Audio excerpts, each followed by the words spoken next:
Komandan, saya tadi tertarik ada tulisan roket itu, tulisannya Rolex, roket latihan exercise. Wah, boleh Komandan cerita sedikit bagaimana tentang program Rolex itu, Komandan? Sebelum saya pindah ke sini dan tekad yang lama menciptakan ada program Rolex yang masih pada tahap 3. Setelah sampai di sini, saya tanya sama tim-tim itu, ternyata memang roket ini istimewanya dia membuat dari barang yang tadinya tidak ada, yang sama tidak ada, dia hanya melihat punya Astros punya dari Brazil itu, dari TV dan dia bongkar. Kemudian dia tiru semuanya menjadi barang yang seperti yang lihat di film itu, bisa meluncur. Jadi ini roket ini saya bisa istilahkan dari nothing menjadi something. Betul-betul. Semua itu dibuat dengan ide mereka, kemudian sampai dia mencoba berkali-kali gagal gitu ya, sampai kemudian dia tiru bahan bakunya dengan bahan kita, dan pernah beberapa kali gagal, tapi dengan semangat dia, sehingga akhirnya yang terakhir dia bisa meluncur. Karena bagi mereka itu sebetulnya yang dia seorang dosen atau peneliti, sebenarnya value yang dia ingin dapatkan adalah suatu kebanggaan, kepuasan ketika hasil karyanya bermanfaat untuk organisasi, untuk Angkatan Darat. Itu sebetulnya yang ingin didapatkan. Kebanggaan, kepuasan yang value-nya yang tidak bisa dibandingkan dengan nilai uang dan apapun.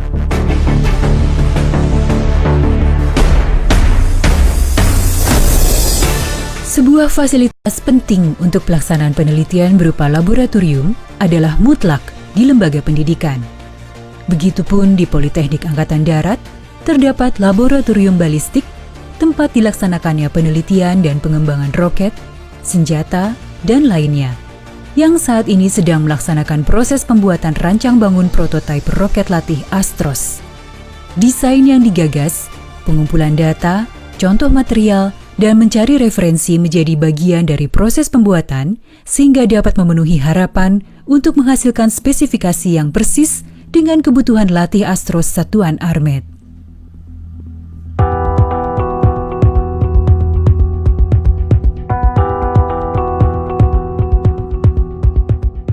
Namun rasa ingin tahu dan jiwa eksplorasi tidak bisa dibatasi ruang laboratorium.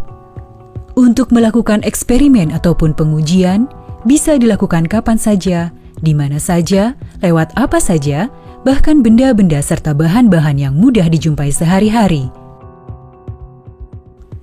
Gula dan panci, yang bagi sebagian orang dipakai lazimnya untuk membuat minuman atau makanan, tapi ternyata bisa menjadi bahan eksperimen yang tidak disangka-sangka. Memang terkadang istri protes, itu yang kadang-kadang yang tidak mungkin saya lupakan kenangan sama istri waktu saya selesai membuat, ternyata lupa mencuci, terus paginya kelihatan gosong. Jadi marahnya gara-gara pagi kita telat bangun, istri mau masak, lihat panci gosong, masih ada kerak dan lain-lain, dilihat dari spatulanya panci masih, waduh kak karuan. Akhirnya mau tidak mau istri marah sampai panci itu dibanting, bang, seperti itu. Saya kaget. Saya bingung, panci ini kemana mas? Mbok yo ngerti yo mas, panci kita gawe mek siji gak ono tunggale. Mbok yo ngerti yo mas, saya gitu. Nah, terus suami bilang gini, loh, ma, aku gak ngerti. Jokoro gak ngerti. Loh, iki gosong. Apa ini saya gitu? Ya saking mangkelnya, Pak. Nah, panci cuma satu, Pak. Dipakai gosong lagi. Sini mau bikin mie. Lah, otomatis kan bingung, Pak. Gelagapan seorang istri kan namanya seorang istri. Panci cuma satu kan gelagapan, Bapak.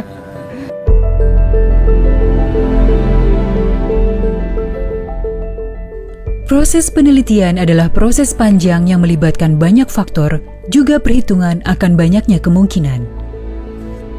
Uji coba hasil penelitian sebagai rangkaian proses bisa saja membuka peluang dari hal-hal yang tidak diharapkan, meskipun semua faktor telah dipersiapkan dan diperhitungkan secara matang.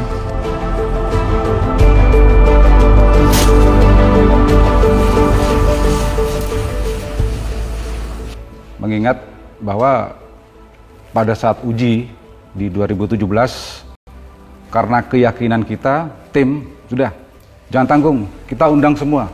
Dislitbang kita undang, Serenat kita undang. Kalau perlu perguruan tinggi di Malang maupun di Jakarta kita undang untuk menyaksikan proses uji fungsi roket. Di mana pada saat saya memimpin penembakan, hitungan 3, 2, 1, tembak. Saat itu juga roket meledak. Pada saat terjadi kegagalan, reaksi tim roket memang hancur pada saat itu. Tetapi dari kehancuran tersebut membuat kita termotivasi untuk membuat permasalahan apa yang terjadi sehingga kita bisa memecahkan. Dan alhamdulillahnya permasalahan tersebut dapat kita terpecahkan sehingga keraguan kita akan permasalahan itu menjadi hilang sama sekali, termotivasi kembali untuk membuat roket tersebut kembali seperti yang kita harapkan. Kata-kata dari sang komandan kemudian menjadi fondasi untuk membangun kembali motivasi, sehingga saat uji coba kedua, walaupun muncul rasa pesimis, membuahkan hasil yang sangat menggembirakan. 8 unit roket yang ditembakkan, semuanya meluncur sempurna.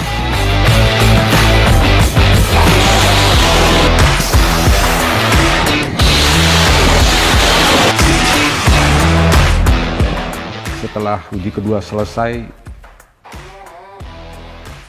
rasa bahagia, rasa senang, dan lain-lain menjadi satu. Saya tidak peduli komandan pangkatnya kolonel jenderal, saya rangkul. Kami berpendapat bahwa Kapten Arhan Muhammad Ali bukan sebagai seorang senior, tetapi bagi kami merupakan seorang guru yang sekaligus membimbing, kemudian mengarahkan kita, memberi support kepada kita, sehingga roket sampai sekarang bisa eksis. Penelitian-penelitian dan pengembangan yang berjalan terus membuahkan keyakinan untuk mandiri dalam dunia teknologi, terutama alutsista bagi TNI Angkatan Darat secara khusus.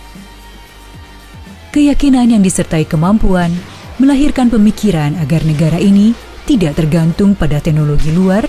Dengan demikian, kekuatan negara tidak perlu diketahui negara lain. Oh, ini mobilnya nih ya? Iya Pak, Udah silakan. pakai dengan ban yang baru nih ya? Sudah menggunakan ban tanpa udara buatan Wah, mereka. aduh. Saya berarti boleh naik nih. Silakan. Baru kali ini Bapak. saya mau coba, Silakan Bapak. kita rasakan sensasinya naik mobil Siap. dengan menggunakan ban tanpa udara. Siap.